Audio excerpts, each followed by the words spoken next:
bonjour.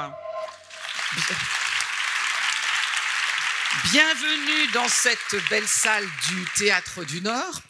Alors, moi, je ne suis pas une politique, mais j'ai quand même l'impression d'être en pré-meeting politique. Ça me fait très plaisir de voir cette salle pleine malgré le soleil lillois, connaissant le côté très héliotrope des Lillois. Dès qu'il y a un rayon de soleil, vous êtes sur les terrasses. Donc, merci d'être dans une salle au noir. Alors, je vais vite accueillir mes invités, mais je vais répondre à une question que tout le monde n'arrête pas de me poser. Mais comment avez-vous fait pour avoir François Hollande dans un festival de séries dans les Hauts-de-France? Vous avez mesuré tous les mots. Eh bien, je lui ai posé la question et il a dit oui tout de suite. Voilà, et sans plus attendre, on accueille Sonia De Villers, journaliste à France Inter et Arte, qui va animer ce débat.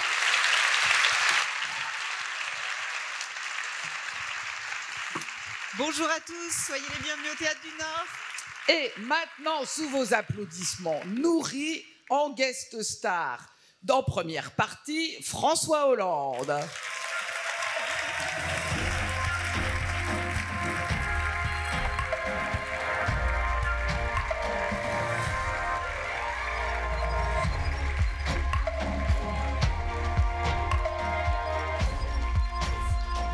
Merci pour votre accueil. Bonjour Monsieur le Président. Bonjour. Alors, quelques petites questions et puis après on rentrera dans le vif du sujet. D'abord, la question rituelle ici à Sérimania depuis plusieurs années. Des séries, vous en regardez un peu, beaucoup, à la folie, pas du tout? Un peu. Un peu. Pas trop. Et lorsque je suis forcément curieux de ce que les scénaristes peuvent inventer, alors qu'il suffit de regarder la réalité. Est-ce que dans votre jeunesse ou dans votre enfance, il y a une série qui vous a marqué? Oui, mais alors ça ne s'appelait pas des séries, parce que c'était une époque assez lointaine. Ça s'appelait des feuilletons. Ça durait 12 à 13 minutes. Et le premier feuilleton que j'ai dû regarder, c'était Yannick Aimé. Alors ça ne parlera pas forcément à grand monde ici, mais c'était une jeune infirmière qui hésitait entre plusieurs destins et qui roulait avec un Solex. C'est pas ça qui va donner l'envie de faire du scooter.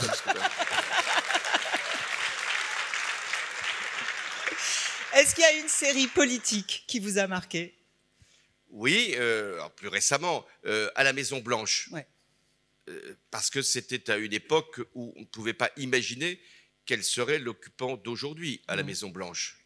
Donc c'était finalement savoir qu'est-ce qui se passe à la Maison Blanche et comment celui qui occupe ce bureau-là, le bureau ovale, peut agir sur à la fois ses concurrents et sur le destin du monde. Donc c'est vrai que c'était pour nous, Français, pour moi qui regardais la vie politique américaine, vraiment une information. Est-ce qu'à la Maison-Blanche, vous a donné envie d'être président? Non. Surtout pas. C'est plutôt à l'Élysée que j'allais à l'Élysée avant d'être président. Oui. Et là, je me suis dit, c'est peut-être mieux d'y être comme président. D'accord. Donc, dès ce moment-là, vous aviez envie d'être président? Non, la présidence, c'est pas une envie, c'est pas de se dire, voilà, qu'est-ce que je peux faire dans la vie? Pourquoi pas président? Et il y a beaucoup de gens, vous les interrogez, vous leur dites, vous voulez être candidat? Mais pourquoi pas, finalement?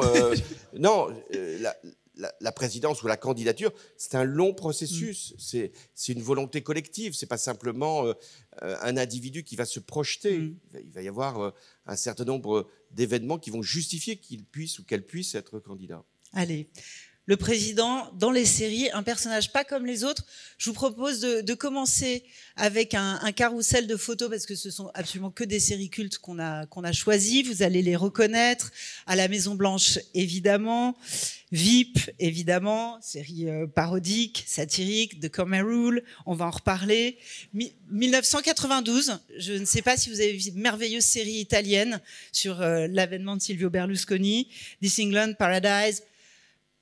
La diplomate qui va arriver, le diplomate qui va arriver, voilà, et voilà, Zero Day. On va en aborder beaucoup plus. Alors, quand on dit le président, un personnage pas comme les autres, on va commencer, François Hollande, par cette question qui est comment figurer ce destin exceptionnel? Comment figurer ce destin hors norme. C'est-à-dire qu'en réalité, la vie du président, elle nous est extrêmement familière à l'écran, sauf qu'il n'y a qu'une poignée d'hommes et de femmes qui vont l'avoir vécu. Aucun d'entre nous ne va s'approcher réellement de la fonction présidentielle. Donc, pour représenter ce destin au-dessus de tous les autres, en général, on ne coupe pas à cette séquence. Regardez, extrait numéro 1. Dans toutes les séries, on l'a.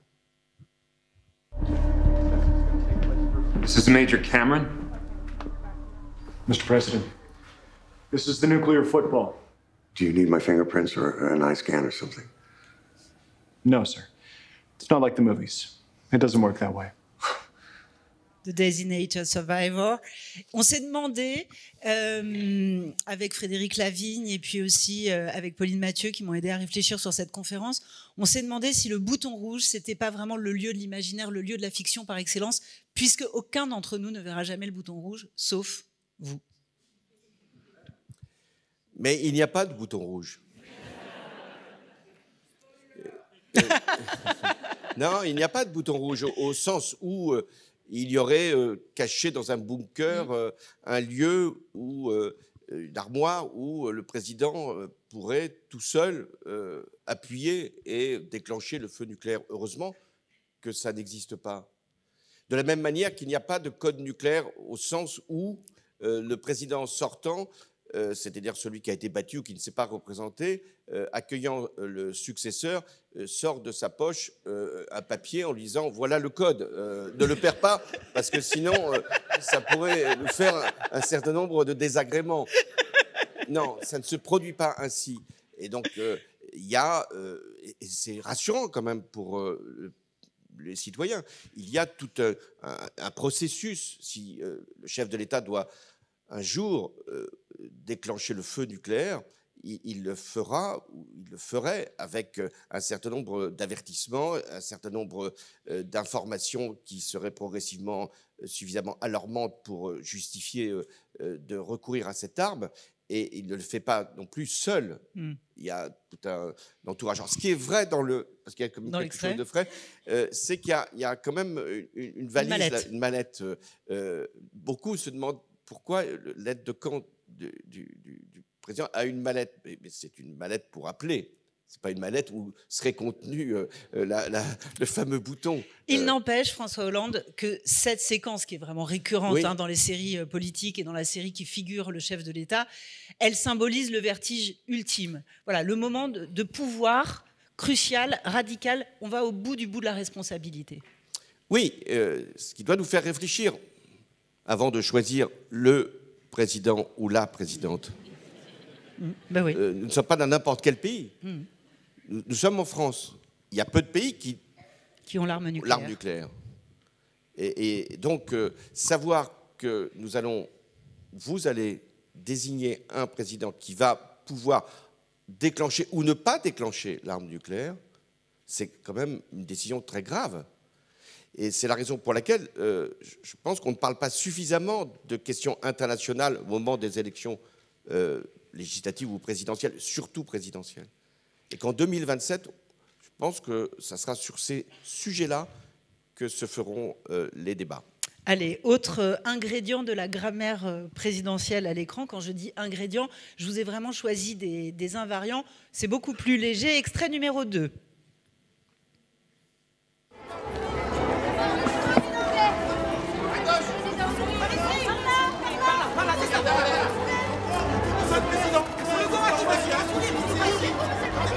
Bienvenue, Monsieur le Président. D'accord. Ton quinquennat, tu vas te la jouer la hure, quoi. Mais bien détendu. J'essaye d'être détendu. Non, mais t'inquiète. Un petit peu là-bas. Là-bas. Hein? Ouais. On part ici? Ouais, on y va. Voilà, évidemment, énorme comédie. Mais dans cette énorme comédie, il y a l'arrivée de la berline, il y a le perron et il y a la poignée de main devant la porte d'entrée du palais présidentiel. C'est ce qu'on appelle des rituels républicains. Le premier rituel, c'est l'arrivée sur le tapis rouge qui fait que le président qui vient d'être élu va marcher. Il n'est pas président au moment où il est encore sur le tapis rouge. Et il va l'être quand il sera raccompagné, enfin quand le président sortant sera raccompagné. C'est pas le suffrage universel qui fait le président Si, de la République. mais c'est l'installation. Car une fois que le président sortant a accueilli le président entrant, il y aura une manifestation avec le grand chancelier de la Légion d'honneur et il va recevoir les attributs du président de la République. Donc voilà, c'est un rituel. Alors le rituel, c'est le perron. Donc le président est toujours sur le perron et il attend. Moi, ça m'est arrivé d'attendre très longtemps un chef d'État qui ne venait pas. Qui ? Et alors, tous les photographes sont là et je suis sur le perron. S'en aller, c'est un risque s'il arrive. Rester, c'est une épreuve. Parce que tous les photographes... Qu'est-ce que je faisais? Je regardais le ciel. Les magasins... Il y a quelques magasins qui étaient encore en face de l'Élysée. Et il y avait une personne qui était au 2e étage en face. Et il me faisait... Je me suis attaché à lui, sans doute. Lui à moi. Vous verrez jamais ça dans une série. Parce que c'est inimaginable de penser qu'en face de l'Élysée, il y a des gens qui vivent. Ils vivent d'ailleurs dans un drôle d'environnement, quand même, il faut bien le dire. Mais voilà, donc le perron, c'est un rituel. Et puis, j'aimerais qu'on regarde cette photo, alors qui n'est pas extraite d'une série, même si c'est pareil, c'est un invariant dans les séries qui est extraite d'un film qui s'appelait L'exercice de l'État de Pierre Schoeller. Ouais. Regardez cette photo, parce que, voilà, j'aimerais bien... Pourquoi est-ce que dans les séries françaises, toutes les séries politiques françaises, il y a toujours des séquences, et c'est même là souvent des nœuds dramatiques, hein, à l'arrière des berlines, à l'arrière de ces voitures de fonction? C'est toujours un moment de confidence, de tension, de coup de téléphone du président à l'arrière de la voiture présidentielle. C'est un vrai lieu, d'abord, la voiture. Premièrement, il y a la voiture présidentielle. Oui. Elle est blindée, la voiture présidentielle. Elle est lourde. Pour ouvrir la porte, c'est un exercice. Ensuite, l'exercice de l'État commence par... Oui, commence dans la voiture. Moi, j'ai commencé dans la voiture, sous la pluie. Donc, il vaut mieux que la voiture ait un toit, ce qui est le cas ici. Deuxièmement, pourquoi à l'arrière? Pourquoi à l'arrière? Pour des raisons toutes simples. C'est qu'à l'avant, il y a le chauffeur et l'officier de sécurité. Du corps, oui, bien sûr. Donc, le président, ça veut... aussi pour un ministre en l'occurrence, il est à l'arrière. Et pourquoi le téléphone? Parce que dès qu'on sort de son bureau, en fait, la voiture est un bureau. C'est ça. Et c'est la raison pour laquelle... Donc la voiture est un lieu de pouvoir. Oui, un lieu de pouvoir, un lieu en tout cas d'échange et parfois de décision. S'il faut agir et que l'on est dans la voiture, on va donner l'ordre. Oui. Alors justement, dans les séries françaises, c'est toujours à l'arrière de la voiture présidentielle. Regardez cette photo, c'est The West Wing, c'est la Maison Blanche que vous aimez tant. C'est The West Wing qui invente le walk and talk. C'est-à-dire toutes ces séquences où le président et ses conseillers marchent ensemble à bons pas, entre deux réunions, à la sortie du bureau ovale, avant de se rendre au QG, en sortant de la conférence de presse, et c'est toujours dans ce walk and talk que les décisions se prennent. Vous êtes plutôt berline ou plutôt couloir? Non, je pense que ça, c'est peut-être vrai aux États-Unis. À l'Élysée, ça ne se fait pas dans les couloirs. Il y a des bureaux pour ça. Il faut vraiment être très américain pour penser que c'est dans le couloir qu'on est le plus actif.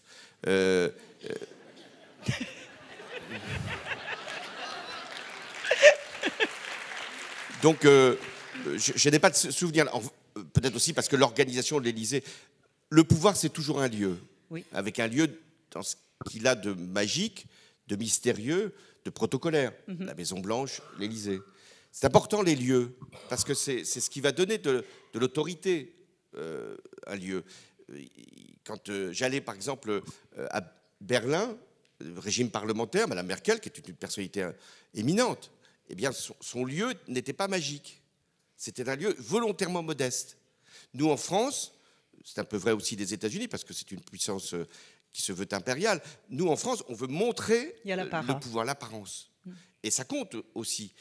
Même si on veut être un président normal, on doit accepter l'idée que le pouvoir doit avoir ses règles et son protocole. D'ailleurs, quand on voit Jean Pascal qui arrive, c'est vrai qu'on est un peu troublé. C'est ça. Non pas par Jean Pascal, mais parce que... Jean Pascal, c'est Jean Pascal Zadi. Il arrive dans une tenue qui n'est enfin que j'ai pas essayé. Pour être président normal. Le bob, vous n'avez pas essayé le bob. On se met dans la tenue du président. Oui. Extrait numéro 3. Vous allez voir, c'est extrêmement troublant. C'est-à-dire que c'est House of Cards. Voilà un invariant de la série politique américaine qui a tellement pénétré nos imaginaires, qui est devenu tellement usuel pour nous, qu'on finit par en douter. Est-ce que ça existe en France ou pas? When we have a plan to present, we will present. Jess? Is America Works a reaction to the president's low approval ratings, an effort to offer some sign of progress ramping up to the elections? We've been working on this plan since day one. It has nothing to do with the approval ratings. But as for the election, whose turn is it to ask today? Mark, is the president running in 2016? Today, the priority is good government. J'ai fini par en douter. J'ai même appelé une consoeur du journaliste politique au Monde. Ça existe ou ça n'existe pas? Cette conférence de presse du porte-parole de la présidence n'existe pas en France. Il y a eu une petite tentative sous Emmanuel Macron, de Bruno Roger-Petit, qui a vite tourné court. En réalité, ça n'existe pas. Vous, qu'est-ce que ça vous fait de voir ça, d'avoir un porte-parole de l'Élysée? Vous auriez aimé avoir un porte-parole de l'Élysée? J'avais tellement de porte-parole de toutes sortes qu'il vaut mieux ne pas en avoir un. Pourquoi c'est un risque d'avoir un porte-parole? Parce que précisément, les questions qui sont posées sont des questions éminemment politiques.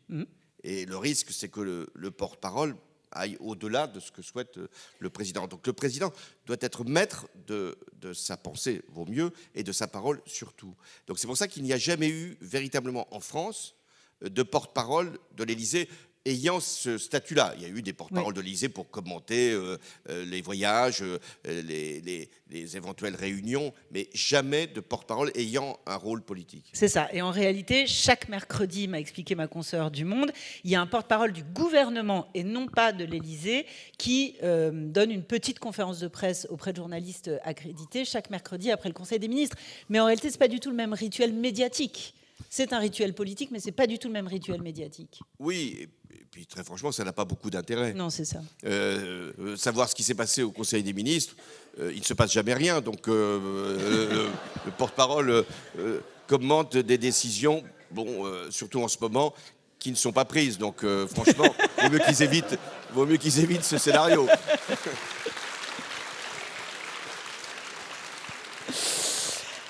Alors, on va ouvrir un nouveau chapitre ensemble de cette conversation et on va se poser la question de qu'est-ce qui fait un bon personnage de série? Qu'est-ce qui fait un bon président de série? Je vous propose de regarder cette photo que je vous ai déjà montrée en ouverture, cette photo d'un faux Donald Trump. Et je me suis vraiment posé la question. C'est-à-dire que Donald Trump a déjà donné naissance, alors il y a déjà eu un mandat bien entendu, mais il a tout de suite donné naissance à plusieurs personnages de séries, mais aussi de cinéma, de talk-show, de dessins animés. Est-ce que ça vous surprend que Donald Trump soit un bon personnage de série? Est-ce que c'est difficile de caricaturer la caricature? Est-ce qu'il n'y a pas une question comme ça quand on parle de Donald Trump? Donald Trump, c'est un personnage de fiction qui est devenu réalité. C'est le chemin inverse. C'est-à-dire que ce qu'on croyait être une fiction, c'est invité dans la réalité. Lui-même, et bouscule les règles de la réalité. Oui, lui-même, c'était, avant d'être président, mis dans la télé-réalité. Il jouait un personnage. Et ce personnage est devenu président pour la deuxième fois. Et c'est la raison pour laquelle il est très difficile, même si nous devons ne pas être inconscients, il est très difficile de savoir s'il joue ou s'il décide. Si ce qu'il dit est une provocation et presque un dialogue dans une série, ou si c'est une décision. C'est ça le grand danger de la manière avec laquelle il préside les États-Unis. Et depuis probablement Charlie Chaplin et son dictateur, on sait que les personnages autoritaires font d'extraordinaires personnages burlesques. Oui, parce que le populiste est un personnage. Le démocrate est normal. Il est dans la maîtrise de lui-même. Il est dans la recherche de l'équilibre. Il va essayer de parler à l'esprit de chacun et va être conscient de ce qu'il faut faire ou ne pas faire. Pas le populiste. Vous voulez dire que... regardez les personnages populistes, ils sont toujours coiffés d'une certaine façon. Ça m'a frappé.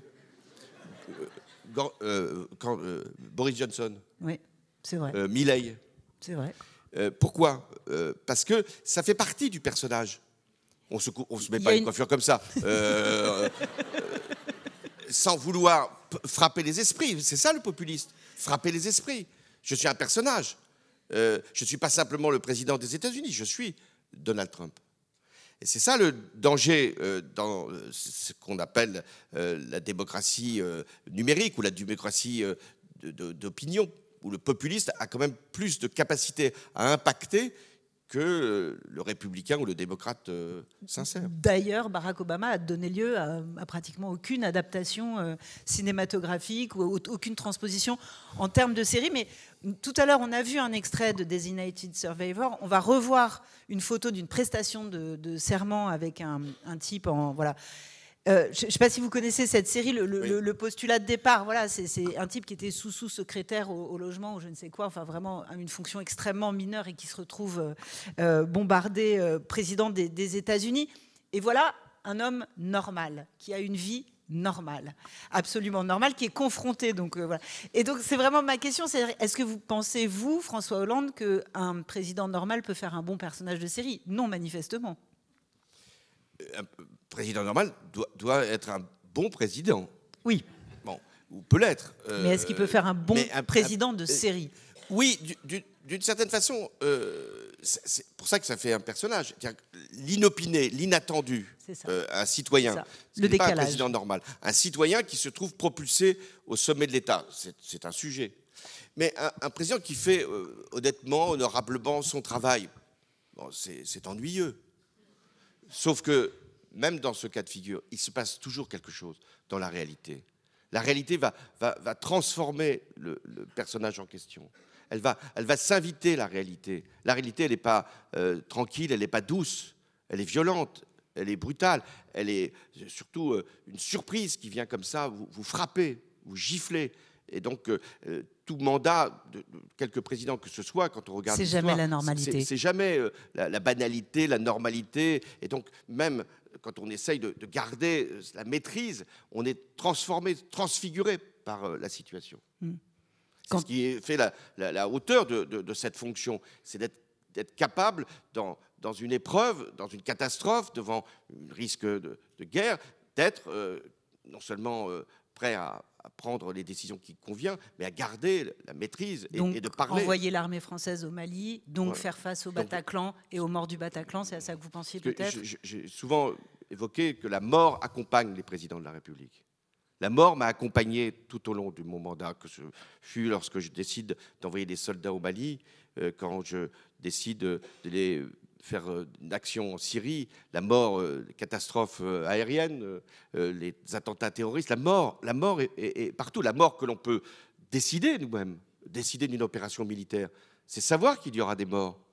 Donc voilà, quand on est face à ces décisions-là, on ne peut pas être simplement dans une forme de banalité.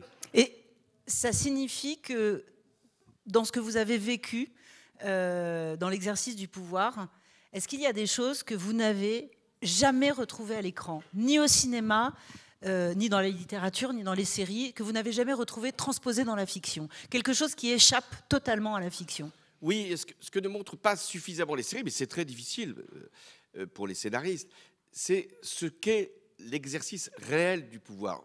Ce qu'on voit dans les séries, c'est la conquête du pouvoir. Oui. Avec des candidats qui multiplient les choses-trappes, qui ont des spin doctors, des conseillers de l'ombre, qui vont les conduire à écarter celui-ci, à promouvoir celle-là. Mais ça, c'est la conquête. On voit des présidents face à certaines épreuves, ça peut exister, ou face à des trahisons, ça peut exister. Mais ce qu'on ne voit pas, c'est ce qu'est l'exercice du pouvoir. Je vais prendre un exemple. La nuit de Minsk, c'est un beau nom de série, La nuit de Minsk. C'est-à-dire, qu'est-ce qui s'est passé pendant toute une nuit, au début de l'année 2015, entre 4 personnages, Poutine, le président ukrainien de l'époque, Poroshenko, Merkel et moi. Mais c'est vrai difficile, parce qu'on ne sait pas ce qui s'est passé. Et donc, ce que je pense, ce qui serait utile, c'est les Américains savent le faire. ce genre de situation. Qu'est-ce qui se passe toute une nuit? Alors, on peut faire 12 épisodes, hein. Chaque heure, il se passe quelque chose. Et donc, savoir ce que c'est qu'une négociation ou autre événement. Dans les attentats terroristes, comment ça se passe de l'intérieur? Il y a eu des films, il y a eu même des séries sur le terrorisme. Mais comment ça se passe du côté du pouvoir? Et c'est très difficile parce que j'ai fait quelques mémoires là-dessus, mais il n'y a pas beaucoup de traces. Et c'est peut-être, on peut en inventer aussi. Qu'est-ce qui se passe dans une négociation? Qu'est-ce qui se passe entre chefs d'État? Qu'est-ce qui se passe quand il y a un événement qui surgit? Où ça se passe? Comment ça se passe? Avec qui ça se passe? Alors, ceux qui avaient très bien réussi ça, c'est 24 heures. Parce que là, on voit sur un événement comment ça réagit.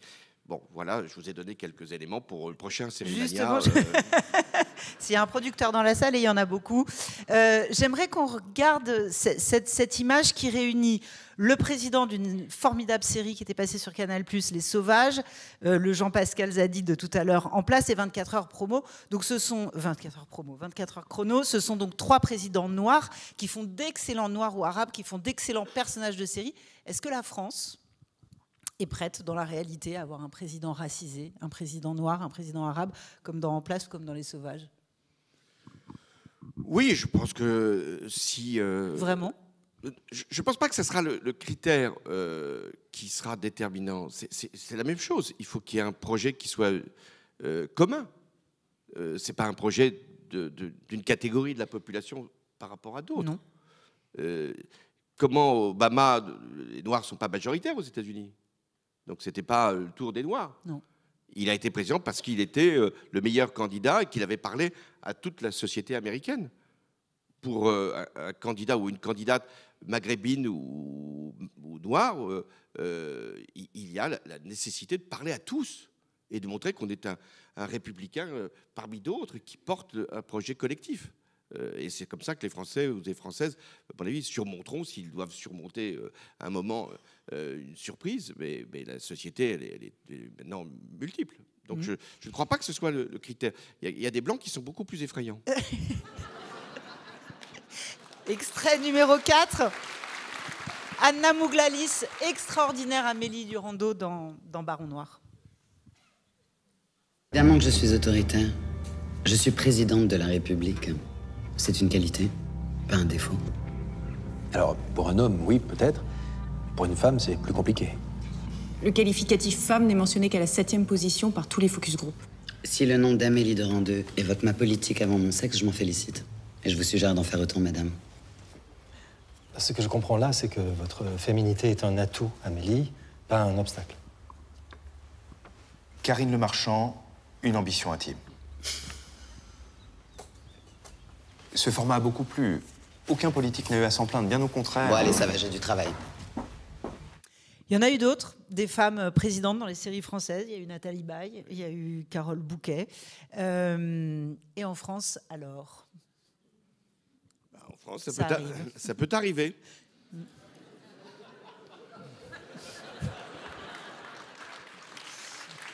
Mais là aussi, je ne pense pas que les Françaises et les Français se détermineront par rapport à un genre. Ils se déterminent, à tort ou à raison, mais je pense à raison par rapport à un projet. Et je ne pense plus qu'il y ait, ça a existé très longtemps, oui, de discrimination dont les femmes ont eu à subir en politique, et puis de préjugés. Il demeure encore, c'est assez vrai, on exige toujours plus des femmes que des hommes. Mais je pense que là, cette question, elle est réglée. Elle est réglée.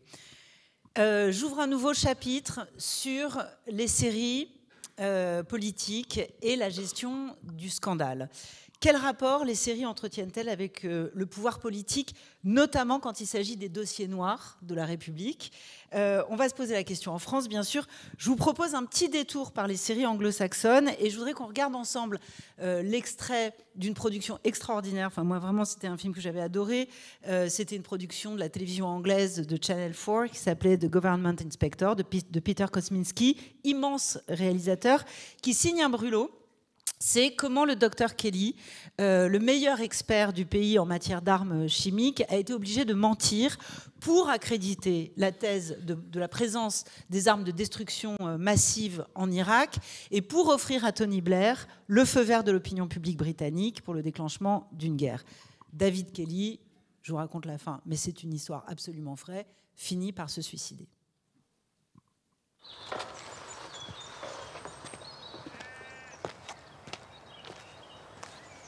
If we are wrong, we will have destroyed a threat that, at its least, is responsible for inhuman carnage and suffering. Now, that is something I'm confident history will forgive. But if we are right, as I believe with every fibre of instinct and conviction I have that we are, and we do not act, we will have hesitated in the face of this menace when we should have given leadership. Now, that is something history will not forgive.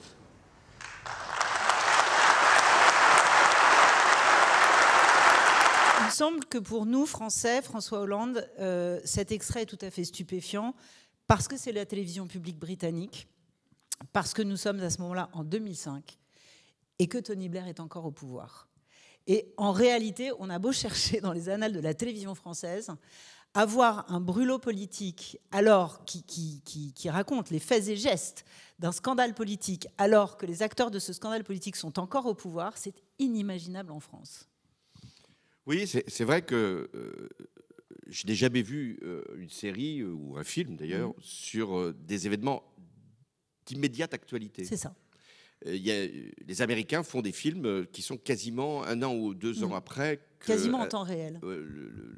La décision présidentielle ait été prise. Par exemple, sur le film où on voit Barack Obama décider de l'élimination de Ben Laden, c'est un film. Bon. En France, non. Alors, ça tient à quoi? Ça tient sûrement à une certaine réserve de la part des producteurs, des diffuseurs. Et on autorise finalement davantage un document qu'une série. Des documents, il y en a quand même, mettant en cause tel ou tel choix présidentiel. Donc de l'enquête, du reportage, du documentaire. Il y a quand même eu, sous Mitterrand, sous Giscard, même avant, il y a eu des enquêtes quand même. Et encore aujourd'hui. Mais du film, ou une série qui a un impact plus grand que simplement le document. Je veux bien qu'on affiche la photo du film, enfin de la série consacrée à l'affaire Ben Barka. La série date de 2008. L'affaire Ben Barka date de 1965. Oui. Sacré décalage. Oui. Mais par exemple, on l'avait vu aussi, même pour la collaboration et le régime de Vichy. On a mis beaucoup de temps à avoir des films ou même des séries sur la collaboration. Donc en France, on n'aime pas beaucoup se regarder dans les séries. On préfère dire, non, ça c'est de l'imagination. Comme je vous l'ai dit, c'est la réalité qui est finalement passionnante. Mais ça traduit quoi? Ça traduit une forme de respect du pouvoir, ça traduit une forme de timidité, ça traduit toutes sortes de pressions politiques. Ça traduit quoi, en réalité? Oui, le pouvoir a quand même quelque influence sur les producteurs, j'imagine. Enfin, pas de montant, mais ça doit exister. Et puis les producteurs et les diffuseurs ont une certaine timidité face à... C'est ça. Alors là, il s'agissait en plus d'un scandale tout à fait considérable, qui a pesé ensuite sur un certain nombre de décisions. Parce que Tony Blair avait donc décidé d'intervenir en Irak au prétexte qu'il y avait des armes de destruction massive, et ce n'était pas avéré. Le même Premier ministre britannique, mais ce n'est pas le même, c'était Cameron, n'a pas pu avoir l'accord de la Chambre des communes quand il s'est agi d'intervenir en Syrie parce que Bachar el-Assad avait utilisé les armes chimiques. Eh bien, quand on intervient, alors qu'il n'y a pas d'armes de destruction massive dans un pays, ça a des conséquences considérables, mais quand on n'intervient pas dans un pays où il y a eu usage d'armes de destruction massive, ça a aussi des conséquences dramatiques. Ça, peut-être qu'un film le montrera, ou qu'une série le montrera. Qu'est-ce qui s'est passé en août 2013 pour qu'il n'y ait pas l'intervention que je souhaitais et qui n'a pas eu lieu et qui a permis à Bachar el-Assad de rester 10 ans de plus au pouvoir et à Daesh de s'organiser. Je vous propose l'extrait numéro 6, Dans l'ombre, autre comment dire, autre genre de dossier noir ou de scandale, c'est la vie intime du président en campagne ou au pouvoir. Extrait numéro 6. Est-ce qu'il y a quelque chose qu'il faudrait que je sache? Qui pourrait sortir? Qu'il faudrait expliquer? César, toi et moi, ça fait combien d'années qu'on travaille ensemble? 17 ans? Et 4 mois. En 17 ans, j'ai été mis à poil plusieurs fois. Quand j'ai été nommé garde des Sceaux, on a tout épluché. Tu n'as rien à me dire? Un petit conflit d'intérêts? Un selfie? Une petite gâterie dans une chambre d'hôtel? Conflit d'intérêts des centaines. Pour le reste d'une vie de moine. Ah, justement, les moines, méfiance. Le président est une cible. Le candidat est une cible. Oui, en politique. Oui, en politique. Nous sommes une cible parce que une fragilité, une erreur, un comportement peut décider de la suite. Bah, il y a eu des exemples. Des exemples avérés ou des exemples quelquefois montés, parce qu'il peut y avoir des montages.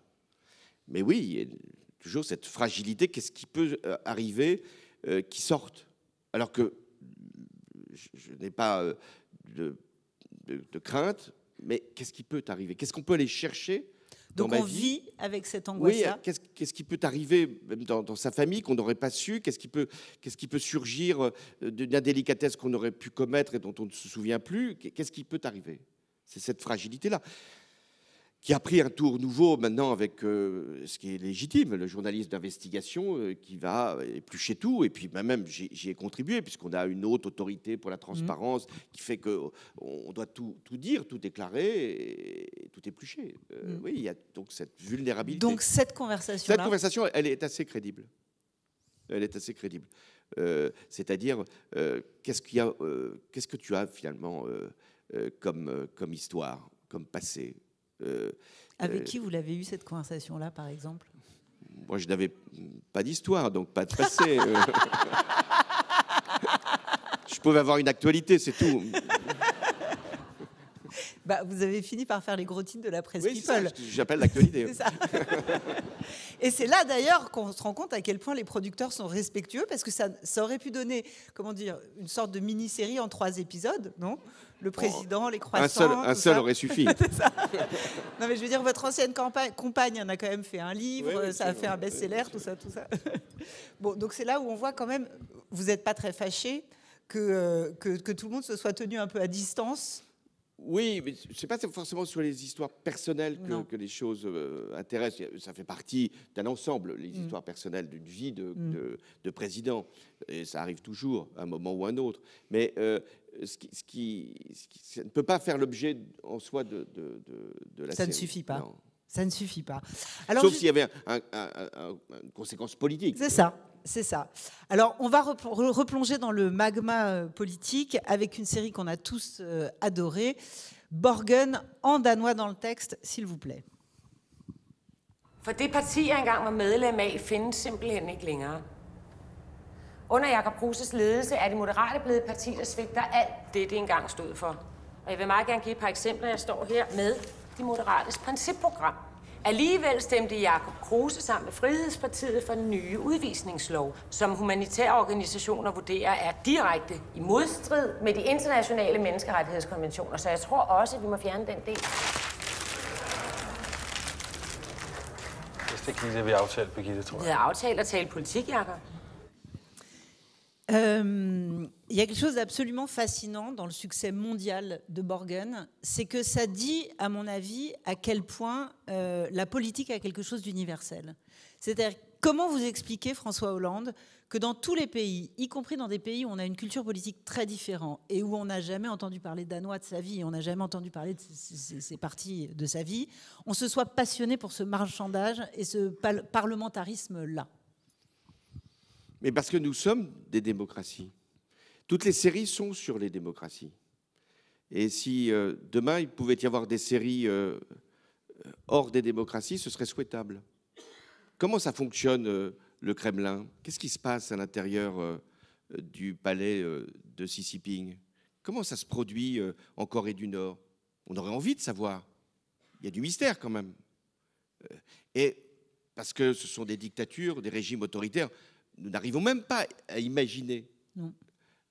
Alors que pour les démocraties, tout est ouvert. Et ce que fait d'ailleurs cette première ministre danoise, elle pourrait être présidente d'une certaine façon, même si la base c'est une monarchie, mais elle dit quoi? Elle dit mon parti est en train de me trahir, il ne correspond plus aux idéaux que j'ai défendus. Bon, ben ça c'est actuel quand même, on peut comprendre. On se dit oui, ça peut arriver quand même, un parti qui dérive ou au contraire un chef d'État qui s'autonomise ou un chef de gouvernement qui s'émancipe de son propre parti. Donc on est intéressé, ça peut arriver. C'est ça la démocratie.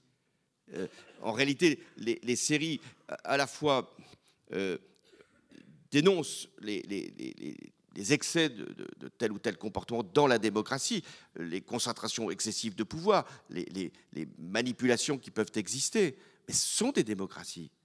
Et nous ne pouvons pas simplement regarder ce qui est le côté noir, le baron noir du Parti socialiste. Il y en a, mais il faut regarder aussi ce qui peut se produire de mieux. Alors ça intéresse moins, mais donc nous devons admettre que comme dans sauf qu'à la fin, c'est quand même la démocratie qui triomphe. Et oui. Donc, ça signifie quoi? Ça signifie qu'en fait, la série politique, c'est un éloge de la démocratie. C'est à la fois une dénonciation de ces excès ou de ces perversités, de ces dérives, et en même temps le sacre de la démocratie. En France, aux États-Unis, malgré tout, au Royaume-Uni, on peut tout montrer. Même ce qui n'est pas montrable, même ce qui n'a jamais existé.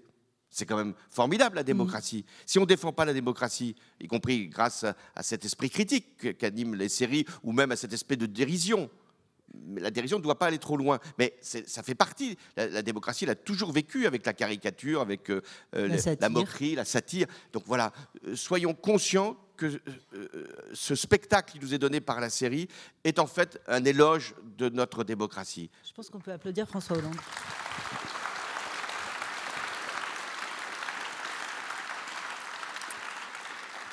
En conclusion, Monsieur le Président, puisqu'on a commencé, et j'ai volontairement commencé parce que l'écho du monde est en ce moment extrêmement anxiogène et que les chefs d'État, comme celui que vous avez été, parlent aujourd'hui de Troisième Guerre mondiale. Donc nous avons entamé cette discussion avec ce fameux bouton rouge qui en réalité n'existe pas. Donc, et nous allons l'achever avec un autre personnage de série, un acteur qui non seulement est devenu président dans la vie, mais qui en plus est entré dans l'histoire. Extrait numéro 8. Ну что, с основным кругом уже познакомились? Да, я так понимаю, мы можем продолжить подготовку к инаугурации. Конечно, но перед этим я должен познакомить вас с советниками и уполномоченными президента. Прошу.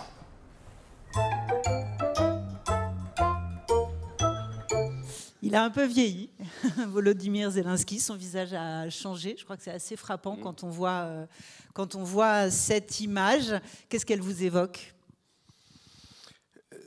Soit Zelensky avait tout anticipé, et même le pire, c'est-à-dire anticipé qu'il pouvait devenir président de l'Ukraine et le pire, qu'il pouvait se retrouver dans une guerre. Soit ce qu'il a fait comme président, c'est ce qu'il avait déjà compris comme acteur. Il avait joué l'acteur de telle manière, et le président, qu'il avait sans doute eu conscience qu'il allait vivre quelque chose d'exceptionnel. Hélas, la guerre. Zelensky, c'est à la fois un homme d'État courageux, mais aussi un formidable acteur. Et heureusement qu'il est acteur. Car dans la télé-réalité qu'a proposé Donald Trump dans le Bureau Oval, il ne fallait pas simplement être un homme d'État stupéfait. Il fallait être aussi un acteur. C'est-à-dire qu'il fallait pouvoir être à la hauteur du spectacle. Quand il dit aux journalistes qui lui dit « Vous n'avez même pas mis de costume. Vous arrivez à la Maison-Blanche sans avoir mis de cravate. » Et il lui dit « Non, je ne mets pas de costume parce que moi, je suis dans une tenue qui est celle d'un pays en guerre. Mais vous, votre costume, combien vous l'avez payé ?» Il a cette capacité à pouvoir saisir une situation. C'est sans doute ce que son métier d'acteur lui avait permis et lui permet encore de faire. Même de cette façon de s'habiller. Un président aurait sans doute à un moment changé de cadre. Non, il s'est tenu à ce rôle, parce qu'il sait que c'est très important pour unir son pays. Donc c'est ça qui est exceptionnel chez Zelensky, c'est qu'il a réussi, alors qu'il était caricaturé comme un clown, à transposer son rôle dans l'action de chef de l'État. Quand il a été élu président, Poutine a dû penser que c'était effectivement un clown. Mmh. Et qu'il en ferait finalement, si je puis dire, qu'une bouchée, à tous les sens du terme, bouchée. Donc il a découvert que c'était en réalité un homme beaucoup plus résistant, car Poutine ne comprend que le rapport de force, et même s'il le méprise, le mépris a encore renforcé Zelensky. Voilà pourquoi je pense que aucune série ne pourra jamais produire ça. Je le dis pour tous ceux qui ont tourné dans les séries, je ne veux pas être désagréable avec eux, mais je ne leur souhaite pas de connaître ce que va vivre encore Zelensky, parce que là, il est devant une situation extrêmement difficile, lâché par Trump et face à son ennemi, et en espérant que les Européens seront à ses côtés. Voilà pourquoi la réalité est toujours plus inimaginable que la fiction. Merci François Hollande. Tonnerre d'applaudissements pour l'ancien président de la République. Merci à tous pour votre accueil, pour votre attention.